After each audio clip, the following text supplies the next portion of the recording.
बिस्मिल्लाहिर्रहमानिर्रहीम। शुरू अल्लाह के नाम से जो बड़ा मेहरबान और नहायत रहम करने वाला है।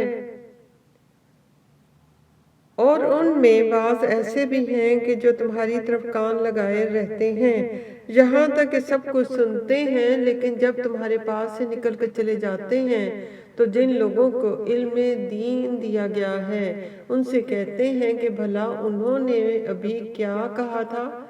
यही लोग हैं कि जिनके दिलों पर खुदा ने मोहर लगा रखी है और वो अपनी ख्वाहिशों के पीछे चल रहे हैं।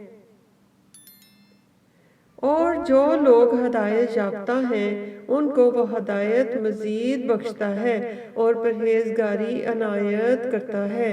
अब तो ये लोग क़यामत ही को देखते हैं कि नागहां उन पर आ वाक़या हो, सो उसकी निशानियां वकूअ में आ चुकी हैं। फिर जब वो उन पर नाजिल हो जाएगी उस वक्त उन्हें नसीहत कहाँ मुफीद हो सकेगी। बस जान रखो कि खुदा के सिवा कोई माबूद नहीं और अपने गुनाहों की माफ़ी मांगो, और मोमिन मर्दों और मोमिन औरतों के लिए भी। और खुदा तुम लोगों के चलने फिरने और ठहरने से वाकिफ है।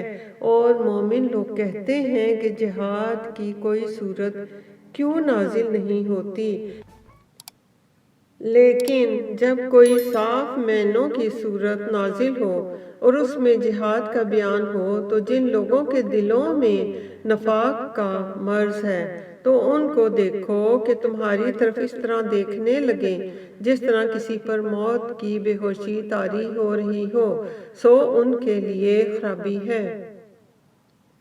खूब काम तो फरमा बरदारी और पसंदीदा बात कहना है। फिर जब जिहाद की बात पुख्ता हो गई तो अगर ये लोग खुदा से सच्चे रहना चाहते तो उनके लिए बहुत अच्छा होता। ए मुनाफिको, तुमसे अजब नहीं कि अगर तुम हाकिम हो जाओ तो मुल्क में खराबी करने लगो और अपने रिश्तों को तोड़ डालो। यही लोग हैं कि जिन पर खुदा ने लानत की है और उनके कानों को बहरा और उनकी आंखों को अंधा कर दिया है।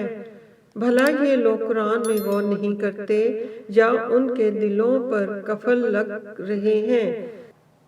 जो लोग राहे हदायत जाहिर होने के बाद पीठ देकर फिर गए, शैतान ने ये काम उनको मज़य्यन कर दिखाया और उन्हें लंबी उम्र का वादा भी दिया। अल्लाह अकबर। रब्बाना आतिना फिद दुनिया हसनतम व फिल आखिरति हसनतम व क़िना अज़ाबन्नार।